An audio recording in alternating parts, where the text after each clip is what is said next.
Okay. Hi.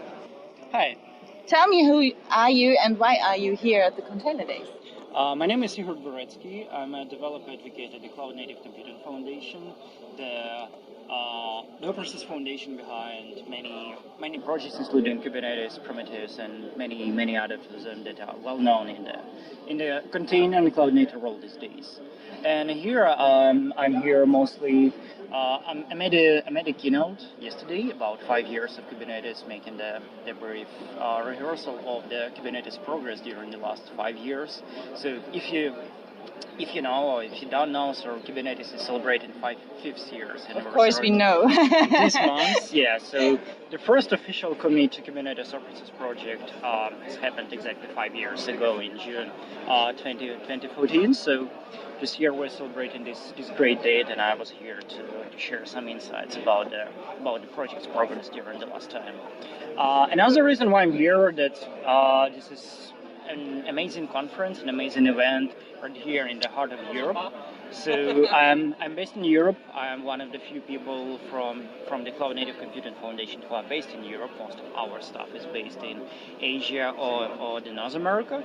So it's pretty close to me to work here, to interact with the local people in Germany and in the Middle Europe. So it's yet another reason here, and this is actually my third Container Days in a row. So my first time here was 2 years ago with the different presentation, and last year I also made a keynote about Cloud Native Computing Foundation and Kubernetes project. Cool. And what was for you the biggest, best invention for cloud technology? So it's difficult to find one invention in this world. So the thing that excites me a lot is that there are so many things happening every day in this world, in the cloud native world. So if you remember the first days of cloud native and of Kubernetes itself, of the containerized technologies, like 5 or 4 years ago when Kubernetes was just invented and it was like making their first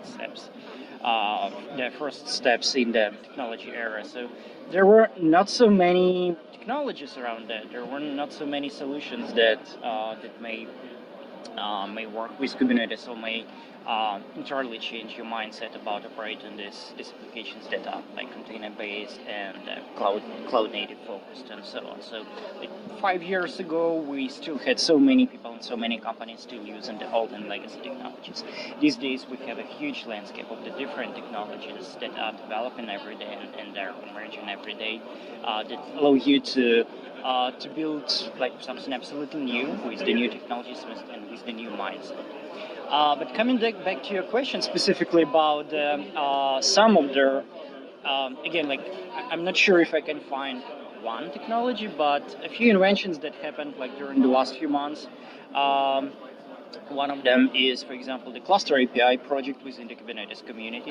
The Cluster API project is the concept that allows you to manage your underlying infrastructure for Kubernetes in the same way as you operate the Kubernetes cluster itself. So one of the biggest benefits of using Kubernetes for your application is that Kubernetes has a stable API and you can just interact and operate the Kubernetes cluster with that API, just running some script or writing some basic applications. So Cluster API is the similar project under the Kubernetes umbrella that allows you to do the same, but for your infrastructure on the underlying level of Kubernetes. So it also solves the problems of, for example, if you need to run your Kubernetes cluster on the different locations, on the different public or private clouds in a hybrid cloud environment, or like in your bare metal environment. So you still may use the same set of scripts and the same set of software to manage your infrastructure for Kubernetes.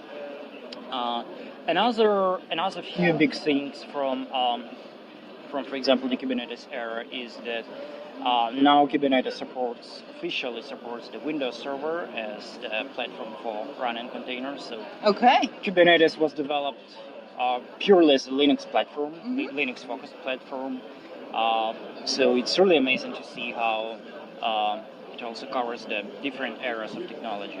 So we still have so many customers, we still have so many companies that are using non-Linux software and like kind of like more monolithic software, more legacy software. It can be like more enterprise style software and so on that have a strong requirement of being run in the Windows environment. So previously, these companies, even if they wanted to run their software on Kubernetes, they had a challenge of how can we do it. So today this question is solved for them because they can run their Windows software on Kubernetes and manage that in the same way as they do with their current microservices, for example, being run in their small Docker containers and so on. Another great area that is currently moving forward is it's not a single era, but it's like the scope of technologies is their serverless era.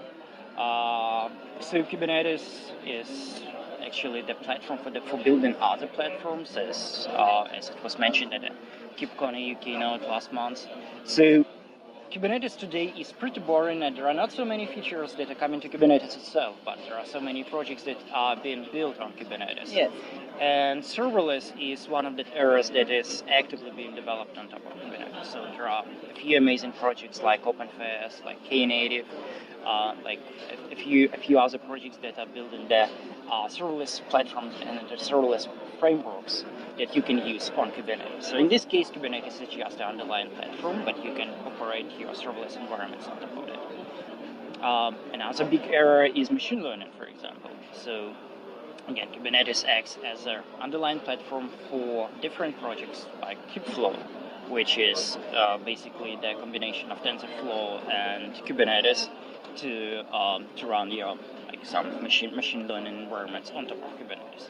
So basically the situation where Kubernetes acts as just a boring platform to do something excites me the most. Yeah, cool. Thank Sounds you. great. Yeah. Thank you.